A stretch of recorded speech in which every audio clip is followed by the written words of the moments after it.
ಅಸ್ತಿತ್ವಕ್ಕೆ ಬಂದ ದಿನದಿಂದ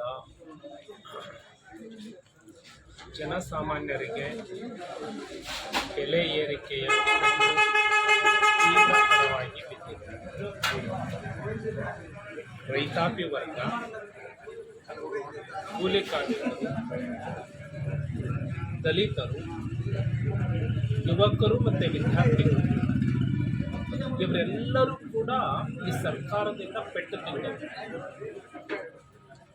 ರೈತರಿಗೆ ಟಿಸಿ ಖರೀದಿ ಮಾಡಲಿಕ್ಕಾಗ್ತಾ ಇಲ್ಲ, ಭೂಮಿ ಖರೀದಿ ಮಾಡಲಿಕ್ಕಾಗ್ತಾ ಇಲ್ಲ.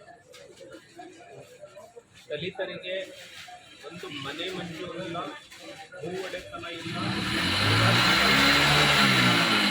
ನೇರ ಸಾಲ ಇಲ್ಲ. ವಿದ್ಯಾರ್ಥಿಗಳಿಗೆ ಲ್ಯಾಪ್ಟಾಪ್ ಇಲ್ಲ. ಹಾಸ್ಟೆಲ್ನಲ್ಲಿ ಕೂಡ ಒಳ್ಳೆಯ ಊಟದ ವ್ಯವಸ್ಥೆ ಇದೆ. ಅಂಗನವಾಡಿ ಮಕ್ಕಳಿಗೆ ಒಂದು ಮೊಟ್ಟೆಯಲ್ಲಿ 3 ಮಕ್ಕಳು ಹಂಚಿಕೊಂಡು ತಿನ್ನಬೇಕು ಅನ್ನೋ ನೀಚ ಪರಿಸ್ಥಿತಿಯನ್ನು ಈ ಸರ್ಕಾರ ತಂದಿದೆ. ಆಲಮಟ್ಟಿ ಕ್ರೆಸ್ಟ್ ಗೇಟ್ ಹೊಡೆದಿತ್ತು. ಮೊನ್ನೆ ನಮ್ಮ ಹಿಪ್ಪರಿಗೆ ಬ್ಯಾರೇಜ್ನ ಗೇಟು ಕಟ್ಟಾಗಿತ್ತು. ಅವು ಡ್ಯಾಮ್ಗಳ ನಿರ್ವಹಣೆ ಸರಿಯಾಗಿ ಆಗ್ತಾ ಇಲ್ಲ. ಅಂಗನವಾಡಿ ಆಶಾ ಕಾರ್ಯಕರ್ತೆಯರಿಗೆ ವೇತನವನ್ನು ಹೆಚ್ಚು ಮಾಡ್ತೀವಿ ಅಂತ ಹೇಳಿದವರು ಪ್ರತಿ ತಿಂಗಳು ವೇತನವನ್ನು ಕೊಡ್ತಾ ಇಲ್ಲ.